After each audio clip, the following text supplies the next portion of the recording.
voltaste? Eu disse, não estou a aguentar. Estou a sentir muita dor. Epá, a mãe entrou para casa. E depois foi piorando.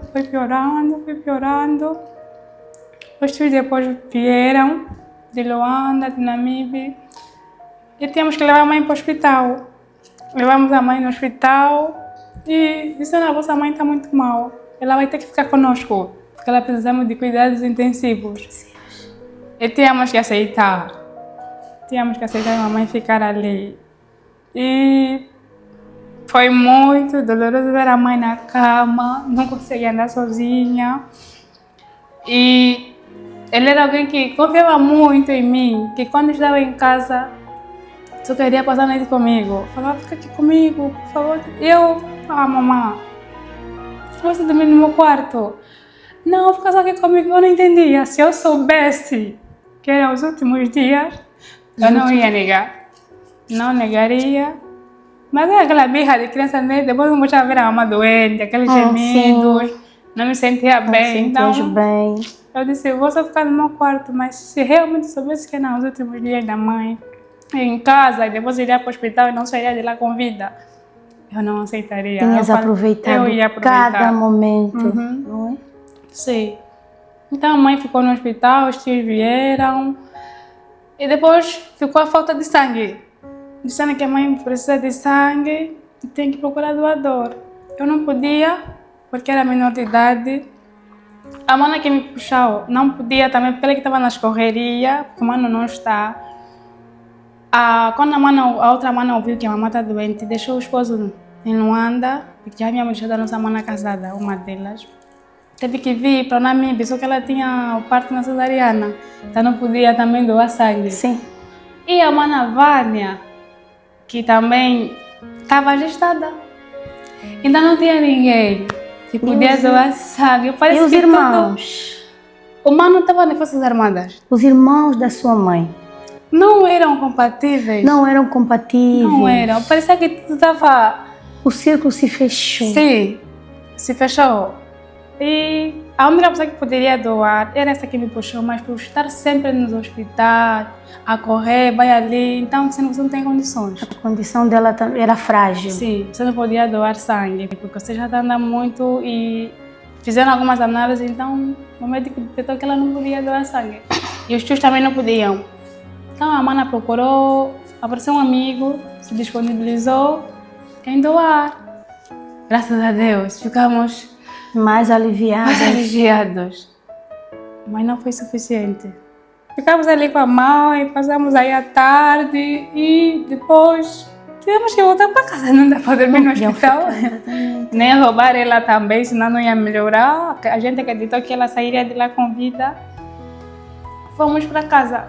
A mãe começou a usar, tinha que usar descartável e tudo isso. Se tornou criança. Na terça-feira, isso foi meio de julho, numa terça-feira, depois daquele domingo, nesse caso, o nosso avô também estava acompanhando esse processo.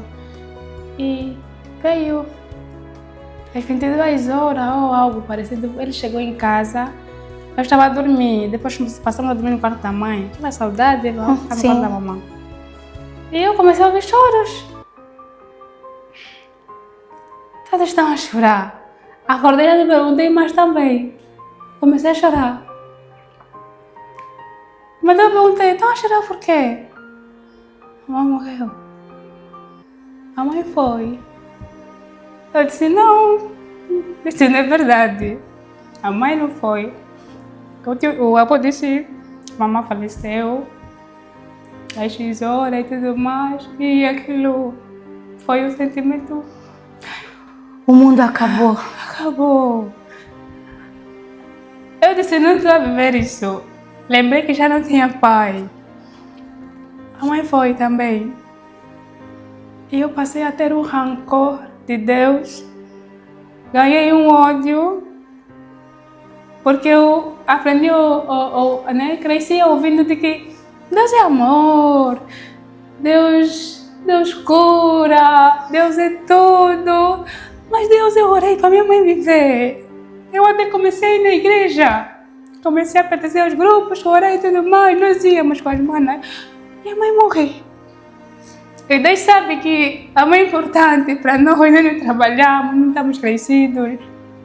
Eu ainda sou caçula e não consigo me virar na vida. Eu sou uma criança, Deus. Minha mãe morreu. Então, aquele todo momento criou uma frustração dentro de mim. É verdade que era pequena, mas passei a não gostar de ouvir falar de Deus. Eu passei a detestar mesmo Deus de verdade. E se alguém me dissesse sobre quem Ele é, eu não queria ouvir essa pessoa. Então passou, o processo do óbito foi muito difícil. Quando você dormia, parecia que era só um sonho. Eu vou dormir, quando eu acordar, a mãe volta. Minha mãe está ali. Ela vai aparecer. Mas dormia, acordava, era óbito em casa. Quem morreu? A mãe foi, a mãe foi, a mãe morreu.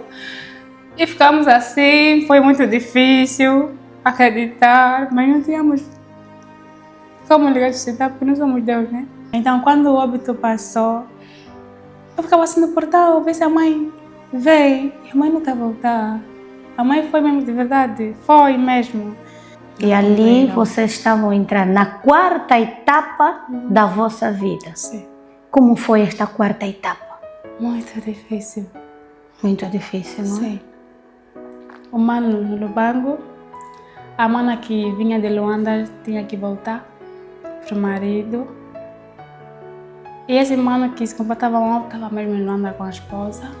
Então, no óbito, lá na avó, na Catumbela, ficamos eu, a Mananinha e a Vânia, nós as três. Três. Com a avó.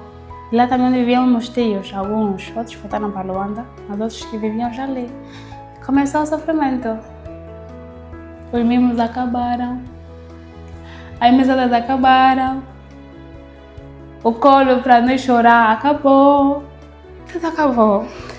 Aquela vida que vocês tinham recuperado, Acabou. mais uma vez, Perdemos. perderam. Uhum.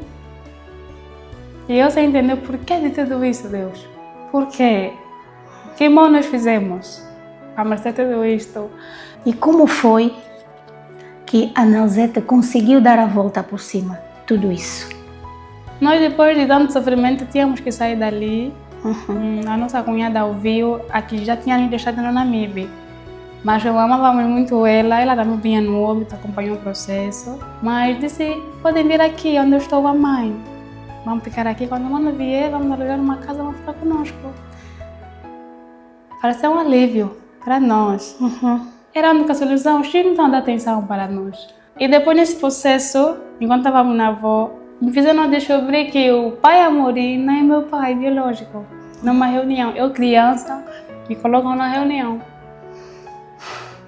Aquele não é teu pai. E onde a minha mente começou a girar, então sou filha de quem? Outra situação. Outra situação, mas graças a Deus, essa notícia não permitiu que eu odiasse o meu padrasto, porque ele me cuidou. E há uma irmã que ela tem, Madalena, eu amo muito essa senhora. Até hoje ela me cuida. A sua tia. Minha tia. Não importou, ela sabia que eu não sou sobrinha dela biológica, mas o amor que ela tem por mim é mesmo de mãe. E quando ela ouviu que a mãe morreu, ela perdeu a filha mais velha naquele dia, perdeu na segunda, na terça a mãe morreu. Poxa. Está em Luanda, com o óbito da filha, não tem como vir para o Namibe, vi na mãe. Então quando ela ouviu essa situação, ficamos na avó, ela se disponibilizou e eu viver com ela em Luanda. Disse que eu levei, como eu mesma que estou a passar a enviar a mesada porque a mamãe morreu, então em vez de eu passar a enviar, vem aqui. Fica conosco, vai estudar e também vai estudar do teu pai, eu não vou cortar nada disso. Eu até fui para Luanda, fui na tia, passamos lá, fiquei um tempinho, mas alguém falou que eu tinha que voltar. E eu tive que voltar à escola sozinha. O irmão da minha cunhada, o Gabi, sei lá, uma escola no bairro da Luz, no bairro do Porto, Dom Oscar Braga, tem primeiro ciclo. Fala, vamos ainda ver se consegues continuar a estudar, era para fazer já a 7ª classe. E eu fui sozinha, procurei saber sobre a escola, como é que funciona, se é propina, se é muito caro ou não, isso contando com o dinheiro do papá, porque da mãe estava ainda Sim. cancelado. Estava em processo. Sim.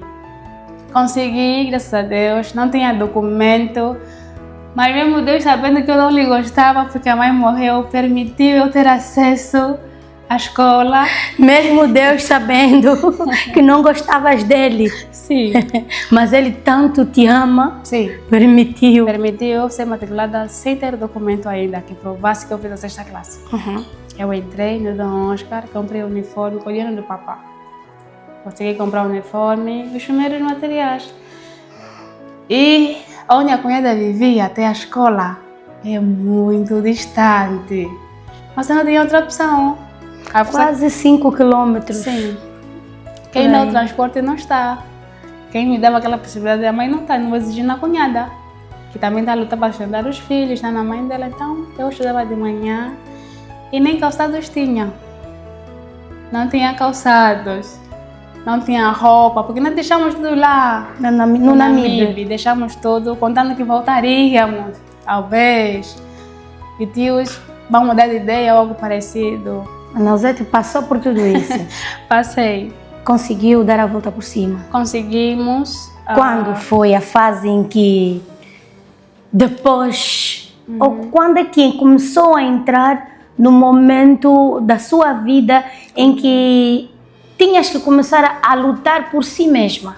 Depois dessa fase, a mana que me puxou, ela manteve, né? Porque também, quando a coisa não estava a dar mais, havia depois conflito e tudo mais, então tivemos que sair. A mana procurou alguém, né? Por conta das circunstâncias da vida. Encontrou alguém e eu passei a viver com ela. E nessa fase, eu comecei a ficar doente primeiro, ganhei problema de hipertensão, problema do coração também. Eu tinha pneumonia porque eu usava bomba para respirar. Bomba, sim. Sim, tinha problema na cabeça, meu corpo paralisava sozinho. Há momentos que eu andava e de repente a perna parava de mover. Eu tinha que esperar ela ficar boa. E tudo isso sozinha. Quando íamos para o hospital, não temos dinheiro suficiente. Fazemos as consultas, mas medicação eram caras, milhões do coração é muito caro. Muito caro, sim. Então, eu naquela toda fase não entendia o motivo, já pensei em me tirar a vida. Já pensou em suicídio? Já pensei em me tirar a vida muitas vezes, porque era muito sofrimento. A ausência da mãe, do pai, dificuldade de viver, de ter o que eu preciso, telefone, a escola também precisava dessas coisas, doenças. Eu não conseguia estudar conforme, porque eu ficava muito doente. A nível de Benguela, todos os hospitais eu girei procurando saúde, que afinal só em Deus estava. O Deus que a Nausete odiava. Sim, eu não sabia. Então procurei diversas formas de encontrar saúde, mas não conseguia. E chegou uma fase, isso em 2019, eu e a mana mudamos para um bairro junto com o esposo. Esposo da sua irmã? Sim, da minha irmã. E ali as coisas começaram a apertar.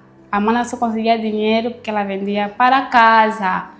E eu precisava de muita coisa para a escola, estava aí na fase da adolescência. Essa coisa e aquilo os irmãos começam a alterar e tudo mais. Também vejo as colegas têm aquilo e isso. Mas eu nunca exigi, cobrando assim, mana, me dá, porque eu conhecia a nossa realidade. Mas só que aparecia moços, me dando vontade de namorar com eles, ficar comigo, vou pagar tua formação, vou sustentar tua mana. E você, em meio daquilo, precisa disto, telefone, precisa de roupa, calçados, materiais para a escola. Também, às vezes, em casa não tinha comida, e você pensa... muitos rapazes, pessoas adultas formadas com carros, trabalhos bons, me prometendo mundos de fundo.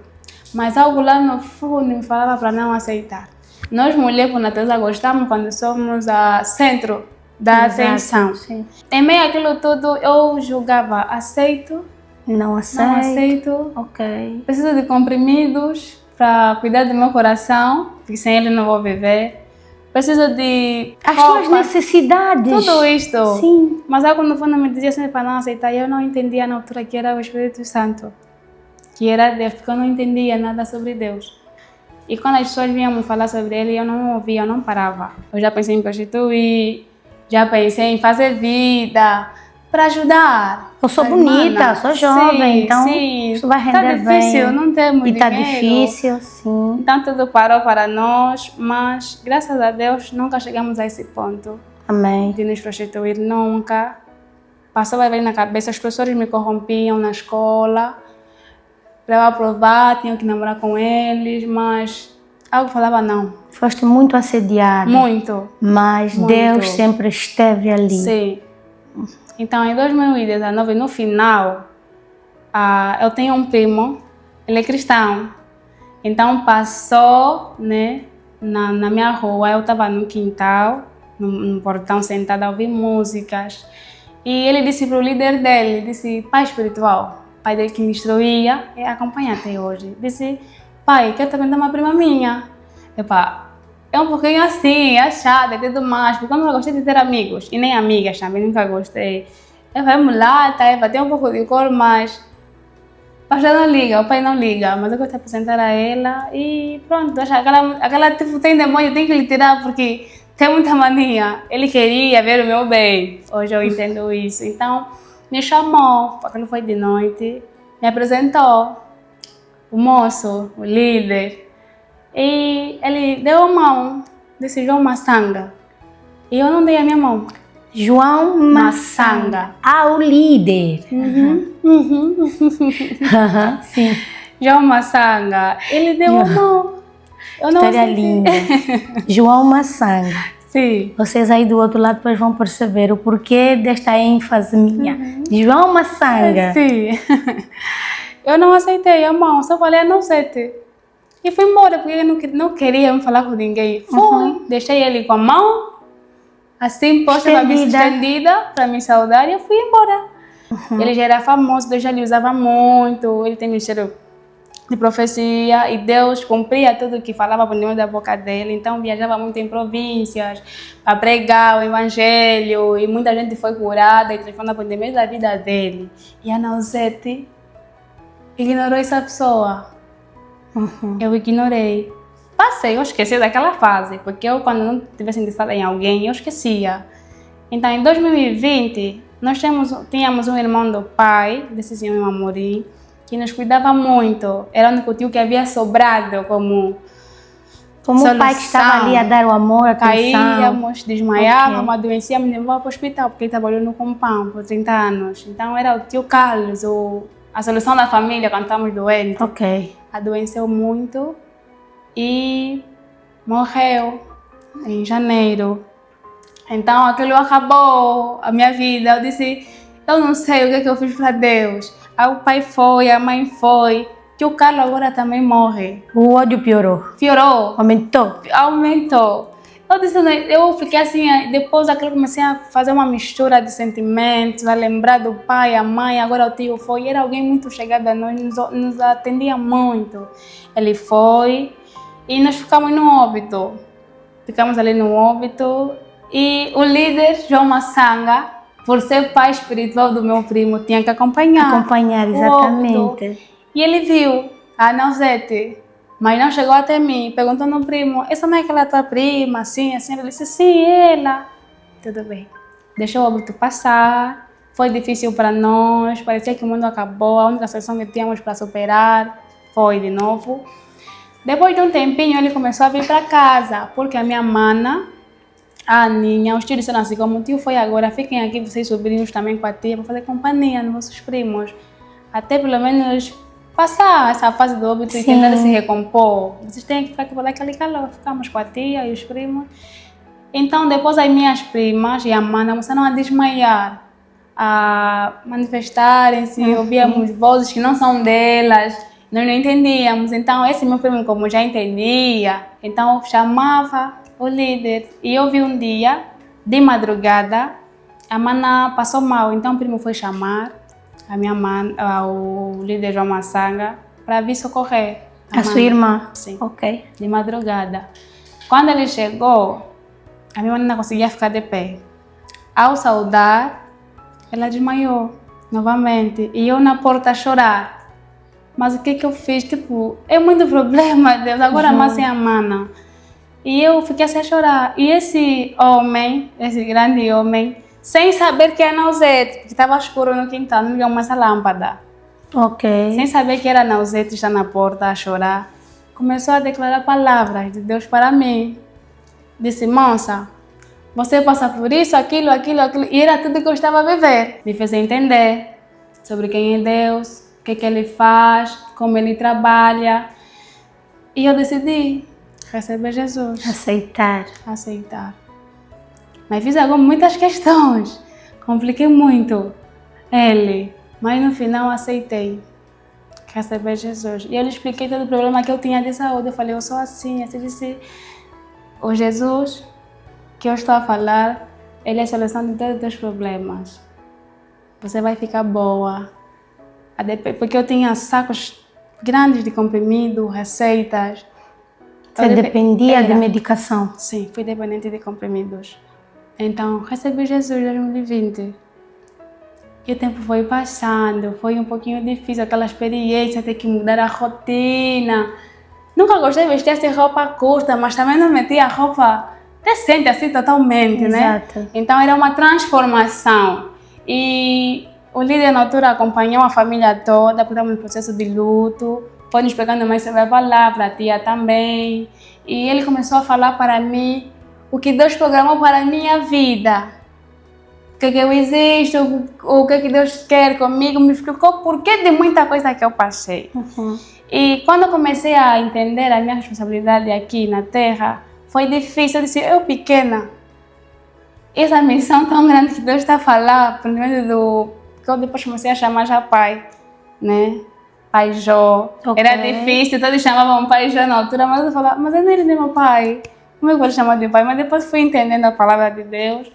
Comecei a chamar ele de pai. E foi me instruindo. Depois chegou uma fase que agora as irmãs se viraram contra mim. As minhas manas. E por quê? Chegou uma fase que eu depois fiquei curada, graças a Deus. E ele me explicou de que Deus havia me escolhido em casa, nos irmãos, para que por meio de mim a família fosse restaurada, fosse erguida e recebessem Jesus também. E eu olhava, só pequena, como conseguir isto? Depois chegou uma fase, a mananinha que me puxou, recebeu Jesus também. Foi difícil, mas converteu. Foi uma alegria para mim. Uau, a mana também recebeu Jesus. Que bom, porque ela disse antes de receber, tem que escrever ela fez inúmeras perguntas para que o líder Jó respondesse, só depois é que ela poderia receber Jesus. Porque também também era outra que estava com trauma. Okay. Não queria saber também de Deus. Mas depois aceitou e fomos vivendo.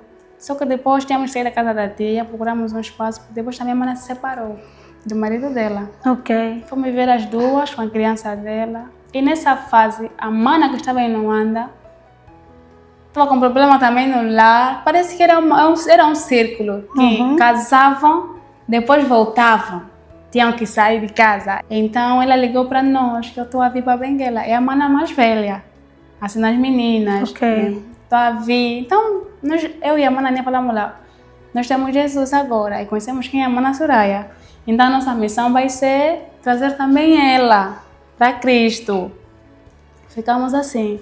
Quando a mana vem, ao invés de a mana Soraya entrar na nossa vida com Deus, a mananinha saiu. A que já estava numa vida com Deus, saiu da vida com Deus. Ok. Saiu.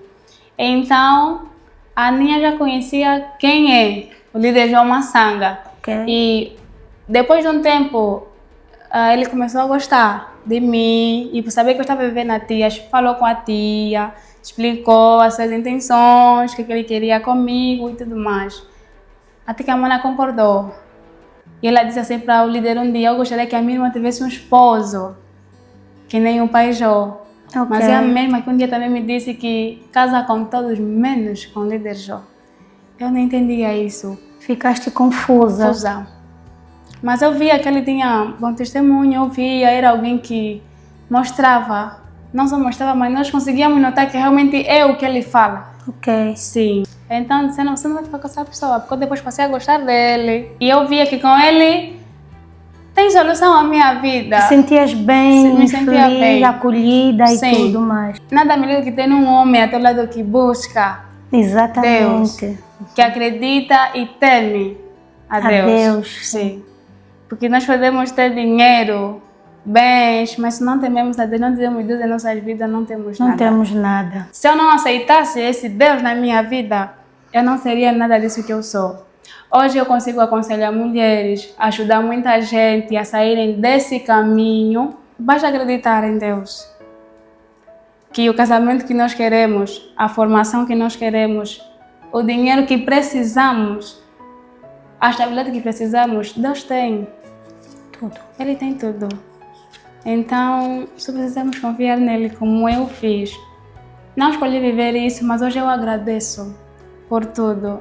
A que mãe fala, como que você está agradecendo porque perdeste tua mãe? Não agradeço porque perdi meus pais. Mas tudo na vida tem um propósito. José chegou no palácio como governador, mas teve que passar por um processo difícil. Mas chegou e ele entendeu, obedeceu. Então, vai ser difícil, mas confia só em Deus. Confia só em Deus. Então isso, tudo que Deus fez na vida da Nausete, Ele também pode e quer fazer na sua vida. Ele fez na vida de outras tantas pessoas que passaram por cá a dar o seu testemunho. Eu posso dizer que Deus também fez na minha vida, que hoje estou aqui, sou uma testemunha viva do resgate de Deus. Então, mais do que nós podemos ver e ouvir, é só você crer, acreditar e confiar. Tenha fé, seja resiliente aqui. Resiliência, que vais ganhar experiência e Deus vai lhe resgatar. Esta foi a história do despertar de hoje. Nos despedimos, claro, mas não para sempre, porque Ele quer que nós voltemos para cá com mais factos de vida real para lhe resgatar você aí do outro lado. Então, o despertar por hoje fica por aqui, com a promessa de no próximo programa voltarmos a lhe impactar mais uma vez com histórias emocionantes. Até lá, que a paz do Senhor esteja com todos vocês e não desista. Aliás, nem pense em suicídio, porque a sua história não terminou, certo?